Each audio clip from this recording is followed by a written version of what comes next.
Holy moly. Whew.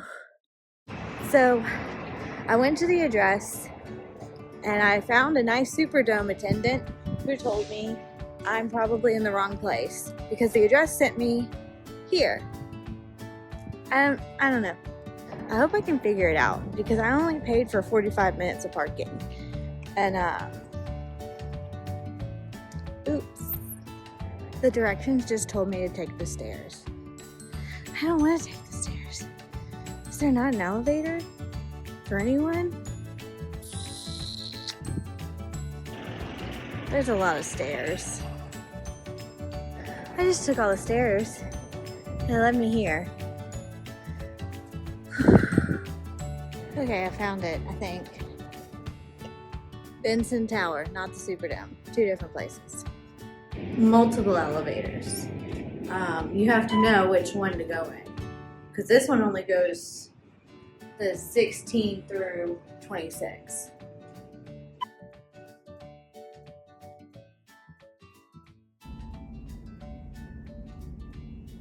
Hello everybody, welcome to my video.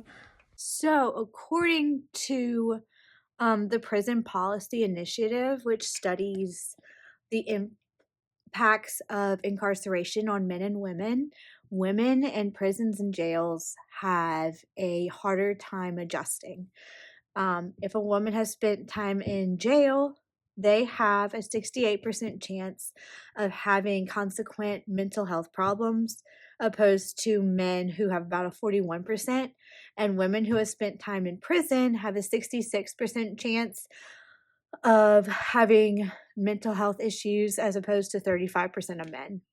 So after my kerfuffle of trying to find this building, the office is on Poydras. It is in the Benson Tower. But if you put the address in on Google Maps, it sends you to the Superdome. So I think maybe that's a Google issue. I personally did not like the location. It is pretty far away from the prison, the women's prison specifically, and it's about 3 blocks away from a streetcar stop, and the parking situation is a nightmare for someone like me who has anxiety about parking. I had to park, if you're familiar, around like 4 blocks away on Girard, and I had to pay to park. And I was like, let me just put in for 45 minutes. And it was $3. And like, that's just another expense people may encounter. I just thought the location was not practical. It was a lot of walking. It's not very friendly to someone who may be struggling with mobility or transportation. So after getting lost in the city, I finally get to the office and I encounter the woman who started this wonderful organization. She took the time to sit down and say, basically, our mission is to wrap women around in support. At any kind of encounter that you will have when you get out, they want to be there to make sure every single part of your life is cared for.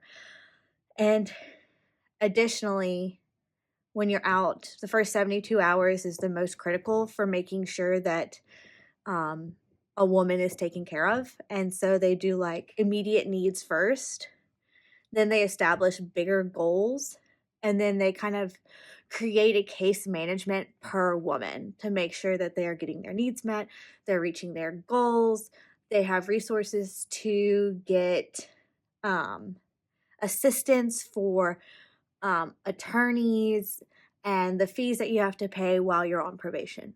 Some of the rapid responses that they do is rent, utility, court costs, transportation, anything that helps create stable housing and employment.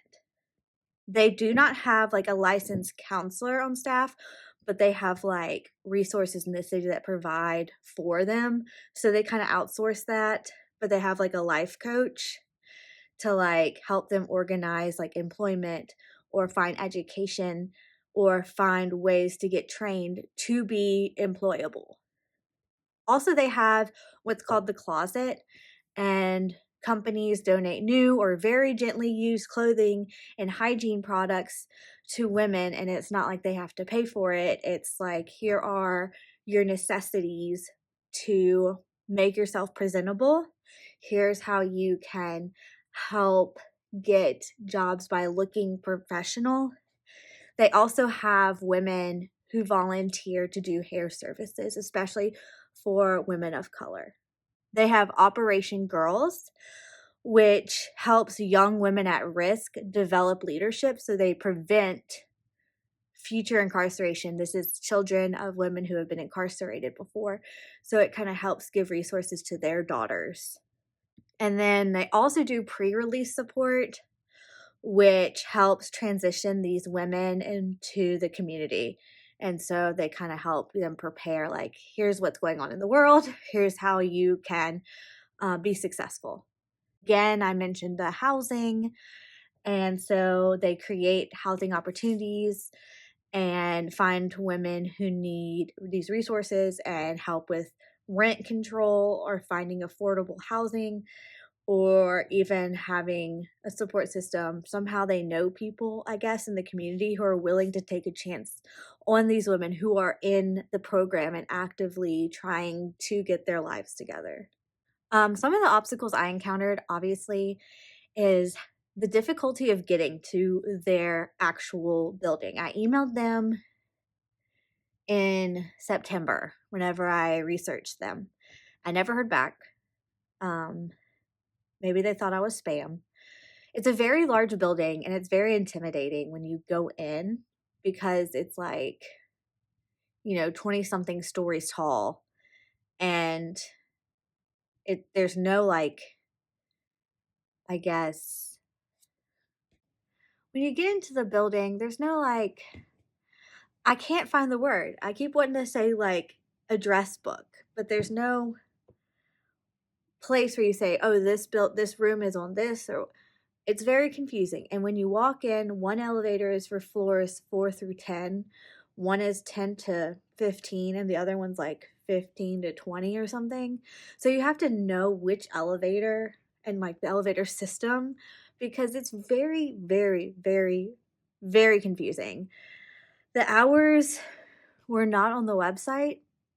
So it's kind of like a luck of the draw. Like, what if you get released from prison at, I don't know, 9 p.m. or 6 a.m., one of those weird times? There's not going to be someone there to give you help unless you've already like made an appointment. Anyway, I think this is super crucial, especially in a community where there is such high incarceration rates, to know where we can point these women. Anyway, like and subscribe for more content regarding rights of people who are coming out of prison.